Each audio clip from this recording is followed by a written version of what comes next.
Most elsősorban a kisgyermekes szülőkhöz szólnék és mutatnék valamit, a zenélős füzeteket. Sok zenélős könyvünk is van, viszont mindegyikből sorra fogynak ki az elemek, és persze romlanak el egy idő után. Ezért találtam ki a zenélésfüzetek.hu-t, melyek jobban összehozzák a szülőt a gyermekkel, hiszen itt a zene a könyvhöz a telefonról szól, tehát még véletlenül sem a gyerek kezébe kellene adni a telefont, hanem leülni vele olvasni.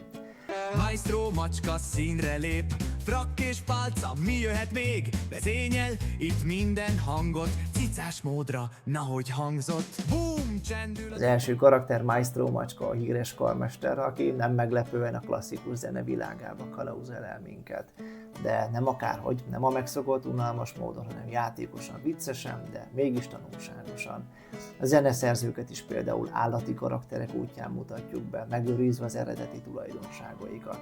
Maestrónak saját dala is van, ami minden könyvben felcsendül, sőt, az adott zenei korhoz kapcsolódóan különböző stílusokban is megjelenik a nagy zeneszerzők művei mellett. Ő az első karakter, de terveim szerint lesznek újak is, akik teljesen más zenei világba repítenek el bennünket.